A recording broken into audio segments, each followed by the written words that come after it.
All right, we're delivering a Beneteau First today, so very exciting. We're bringing it down to the Calumet River, ultimately to Retner's Marine for storage for the winter.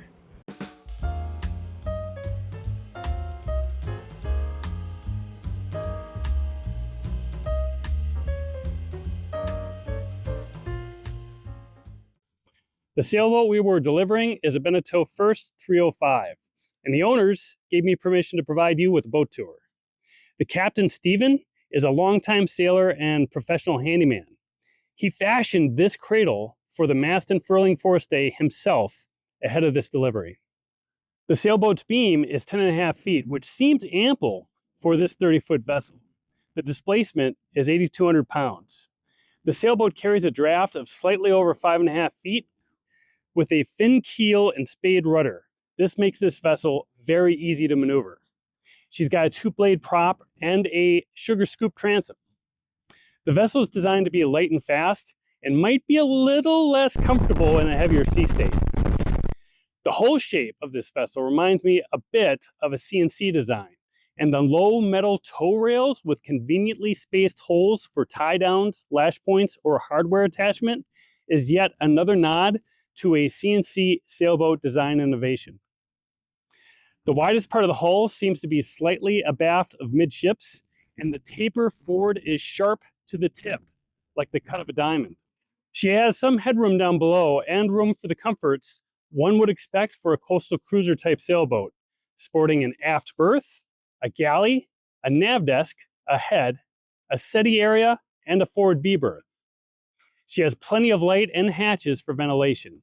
She is deck stepped with a compression post in the center of the settee area. There are a number of places for storage below, which might exceed expectations for a 30-foot vessel. The locker on the back side of the aft berth caught my eye on this score. The engine can be accessed from the companionway, as well as through a side or rear hatch located in the aft berth space. The deck is well organized with plenty of winches and cleats to support sailing or racing. There are 2 bow rollers and a chain locker to support anchoring. The main halyard is the only line that must be managed from the mast.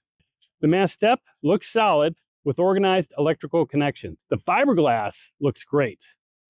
The stanchions and lifelines were solid. Moving from the cockpit to the deck was a bit constrained due to the cradle on this particular day, but the deck looks quite adequate for movement forward and back. The cockpit seemed large enough to fit 4 comfortably. I'm here with Stephen, and he's going to tell us about this vessel. So yeah, we got this about 3 years ago now. It's just it's the first boat for my wife and I. I've been a sailor a long time, and Trisha's kind of just starting with it since we moved to Chicago. She's a little sort of a racer cruiser. She gets going pretty nicely, but she's also very stable. Yeah. In the when we get some pretty good swells going, she cuts through real nicely, no pounding, etc. So. And you've taken her across the lake, right? We've taken her all the way over to New Buffalo now, yes, and back. Very good. We had a little adventure there because we took her over there thinking we had decent wind, and then it died, so we had to motor most of the way. And we actually watched Eric's little video about New Buffalo Harbor, and really that was very helpful. Good. And then the next morning we woke up and there was probably 20 knots of wind coming directly on our nose. So we tried to leave the harbor and motored for like an hour into the wind and getting slammed. We're like, no, we're not doing this. Turned around, left her there, took the train back, came back on Wednesday and took her back across the lake with a friend of mine. So okay. The first is kind of the racer series of Beneteaus, but they're always built with a little bit of comfort in mind as well. So we like that fact that it could go a little quicker and feel more nimble. We liked having a tiller. It's a simpler system for us than the wheel. You did some major races, right? Big races. Participated in a lot of the weekday races here in town. I've also done free Mac races now. Trisha she'd been out a couple times on a boat, but she kind of took to it like a duck to water. Very nice. It's been very pleasant. So makes it a lot easier to have a boat when your wife is on board too. Absolutely.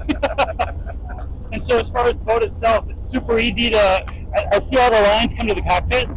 Yes, I imagine it's relatively easy to manage from back here. Yes, so it's not really set up for single handing, but for double handing it works really, really well. So Tricia and I can take it out together very easily. The only line that doesn't really come back to the cockpit right now is the main halyard.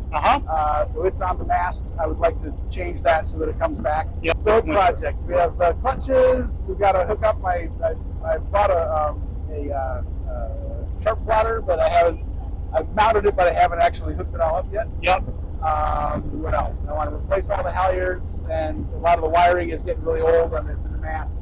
What else? And then we had one of our handrails, teak handrails broke actually last season. And so I finally found a place that has nice teak, so I bought it, and they cut it down to the right size. I just got to install it, finish it, and then also kind of do all this other stuff. Changed all the fuel filters and oil filters and stuff. Put in all these instruments. We didn't have any wind instruments when we first bought the boat. The trip down to Calumet featured views of boat yards, industrial areas, as well as some green spaces. The boat traffic was moderate to light, and we were happy with the sunshine we received, as the weather forecast made the prospect of this particular delivery on this particular day a question mark until the night prior. We made it to O'Brien Lock in short order, as the pleasant company and conversation made the approximate 80-minute traverse go pretty quickly. While in the lock, I was tasked with keeping the boat in place along the wall with a boat hook, which proved to require more effort than I anticipated. The leg to Retner's took 45 minutes or so. As a result of being the last of 3 boats to get lifted from the water, I'm able to share how the lift operations were conducted at this facility.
All right, we're outside of Retner's here, and we arrived here around 12:30 to get the boat in, and we really screamed down the river, right? We were going about 5.5 knots, and we lucked out at O'Brien Lock and just went right in there. I waited less than 5 minutes and the lock opened up, and in we went. Woohoo, we were happy as clams. We got here, like I said, around 12:30 or so. It is now 1:45, and we're still waiting. They have us kind of circling out in the river, waiting to go in. They can only handle one boat at a time, so we just queue up and wait. And we arrived pretty much behind a second boat, and then there was a third boat right behind us. They took that boat that arrived right behind us. In front of us, we're still out here, but it seems like we will be brought in pretty soon. And it is kind of fun to watch them work. They you know, they're a curmudgeon-y bunch, these Retners. They do things their way, and you know, sometimes things are a little curt, but they do seem efficient. They do seem to know their stuff, and a lot of people swear by the Retners. So we're just waiting to get in, and I think we're pretty close here.